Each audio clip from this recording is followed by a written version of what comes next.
Hey guys, I am super excited for this video because this flight sim is almost done. I figured out how I was going to mount my fourth monitor. I don't have one to put there yet, but I think that's how I'm going to mount it. And the final thing I need to do, because I got the computer hooked up, set up right there, I need to do some cable management, but I'm going to wait to do that until after I do the flight controls, which is for this video.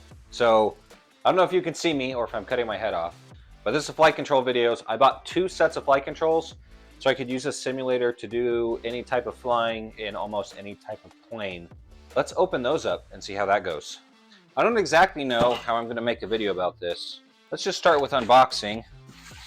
This is the Honeycomb Alpha setup that I bought from Sporty's. I spent a lot of time researching these flight controls. I talked to pilots and pilots that also do flight simulation.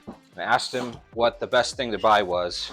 They said this yoke, the Honeycomb Alpha, has the best feel to be realistic for a small plane. I don't want to blame my sim for my lack of skill, so I tried to buy the best things possible. So this is the flight control yoke, and this should be the throttle quadrant.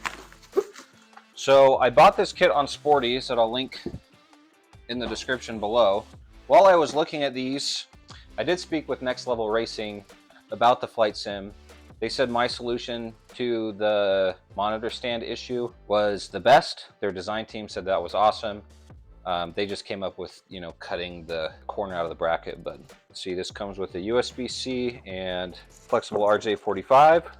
Some, it looks like little rubber feet, manual, a possible mounting bracket. Oh, we'll see. Let's open this up and then see if I have to look at the manual to figure it out, which I probably will. So a couple of desk clamps and the yoke. This bracket is for mounting to that pad, I believe. This looks like it locks in right here. I'm hoping between this yoke and throttle setup, it's very similar to the Warthog yoke and throttle, or not similar. I hope I can switch between them easily. Let's see what this says we need to do.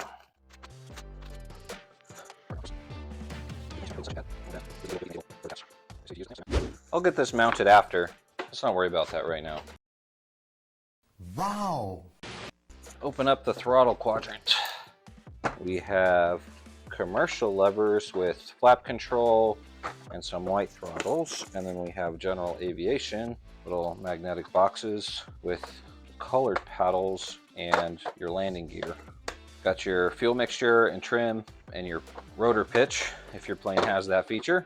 And then you have 4 other throttles for commercial, and it looks like a little button on the number 1.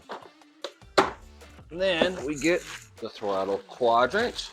Have your flap control here. This is where those levers go. It's got these big thick rubber protectors on there. It looks like contacts for all of those controls to see either what's engaged or if the buttons are being pressed on them. Looks like you have a bunch of warning lights: master warning, engine fire, low oil pressure, low fuel pressure, anti-ice. Lots of toggle switches right here. And it looks like increase, decrease, altitude, some autopilot controls. And then, sorry, my mistake, this is your landing gear and your trim wheel. So that's awesome. This is like really inclusive. And I have no idea how this is supposed to mount. It looks like it has a similar system. And it looks like this mounting system is exactly the same as the other one. All right, let's take this over to the cockpit.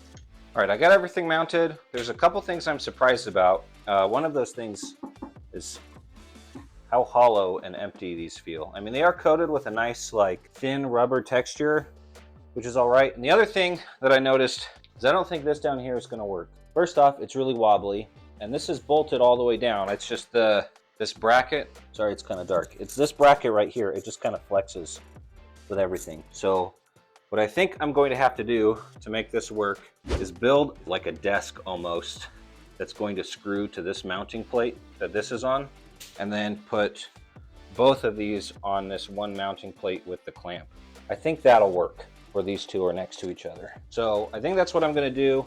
So I won't get the rest of these figured out today. So let's open up the other set of flight controls. These are the rudder pedals that came as part of that other kit.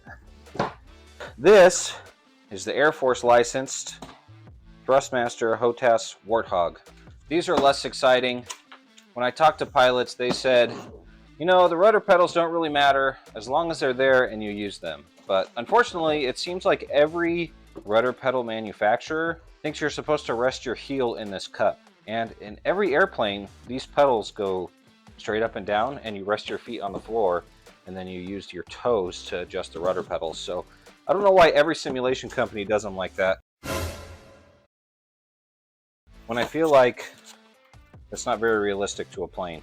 So this is the split throttle setup and an Allen key. Got autopilot controls, have engine fuel overrides. Looks like you have, yeah, friction increase for the throttles. Feels pretty good. All right, cool. Line up the arrows, screw the base down. Don't put things in backwards. Got it. The cool thing I like about this setup is that you're not just limited to this stick, which is designed for the Warthog. You can also buy other sticks that are for different planes, like the F-18 or, you know, whatever. Got your castles, got your hat switch, got your G limit override, and I'm not that familiar with the Warthog. Got your pickle button.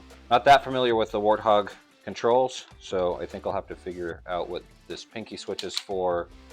This is for the gun, triggers for the gun, and then that's for bombs. Pickle switch is usually for bombs. Let's get this bad boy lined up.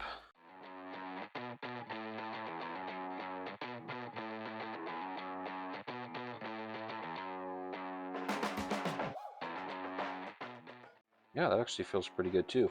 There's also a company, I can't remember what they're called at the moment, but they make an extension stick for this, so you can put this plate on the ground and then lift the stick up about 3 inches so you get the full throw, kind of like in the real plane, rather than just having this short adjustment span right here. Changes the feel of what you put in. You might be able to increase your sensitivity so you pull back a little bit, and it does more when it's this tall, just like the idea behind the extensions on the Xbox controller or the console controller thumbsticks, or you can make them longer so you can have more sensitivity on your console, but you can move it the same amount with your thumb because it increases the length up here.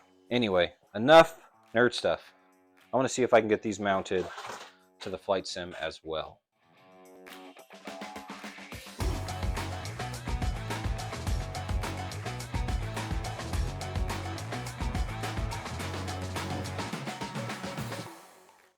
All right, sweet.